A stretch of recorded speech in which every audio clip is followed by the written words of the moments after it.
Daniel thought he had finally found someone who truly understood him. She called him every night, confided in him, told him things she said she had never told anyone else. She said he was the only person who made her feel safe, the only person who truly listened. For almost a year, Daniel believed he had found something rare. Then, one small moment changed everything, because the message he saw on her phone was the exact same message she sent to him, just sent to someone else. Daniel met Lena during a quiet period in his life. He wasn't someone who chased attention or excitement. He liked stability, routine, deep conversations. Lena was different. She was expressive, emotional, magnetic, the kind of person who could make strangers feel like they had known her forever. Their connection started with late-night conversations. She would call him when she felt overwhelmed, when life felt unfair, when she felt misunderstood. Daniel listened, patiently, supportively. Slowly, those calls became part of his life. Morning messages, midday check-ins, late-night emotional conversations. It felt intimate. It felt meaningful. And most importantly, it felt like she needed him. At first, Daniel noticed small things that felt slightly strange. Nothing dramatic, just small moments. Sometimes Lena would disappear for days, then suddenly return with emotional intensity. She would say things like, "I don't know what I'd do without you. You understand me better than anyone." But she rarely asked about Daniel's life, his work, his struggles, his thoughts. The conversations always returned to her emotions, her experiences, her problems.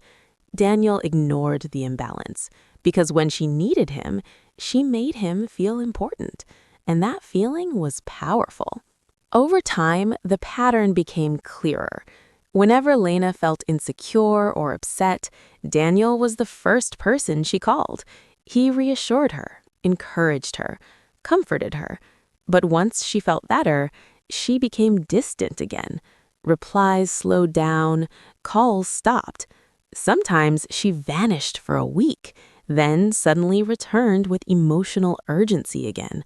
Another crisis, another late-night conversation, another moment where she said, "You're the only one I can talk to." Daniel started noticing something uncomfortable. She didn't need him when life was good. She needed him when she needed attention. But he pushed that thought away, because believing that would mean questioning everything. One evening, Daniel was sitting beside Lena while she scrolled through her phone. A message popped up.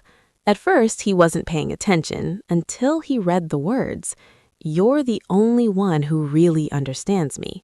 He froze, because those words felt familiar, too familiar.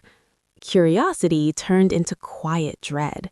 Later that night, Daniel searched her social media, and slowly the truth revealed itself. Dozens of conversations, different men, same emotional patterns, same late-night vulnerability, same phrases she used with him.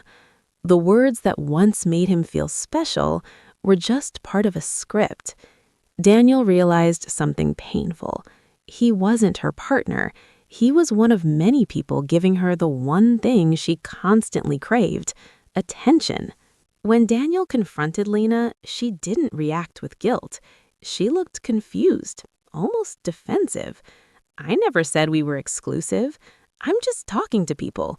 You're overthinking it." To her, these conversations were harmless. To Daniel, they were something deeper, because he had built an emotional bond around something he believed was real. And now he understood something uncomfortable. Lena wasn't in love with him.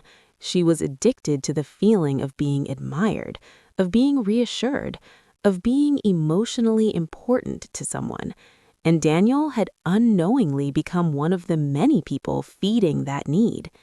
But the hardest realization wasn't about Lena. It was about himself. He hadn't stayed because of love. He stayed because being needed made him feel valuable. The silence after that realization stayed with Daniel for weeks. But slowly, something became clear. Not every connection is built on love. Some are built on attention. And attention can feel exactly like intimacy until you realize it's being given to everyone. Daniel eventually walked away. Not because Lena changed, but because he finally understood something important. Some people don't want love. They want the feeling of being wanted. And the moment that feeling fades, they look for another mirror.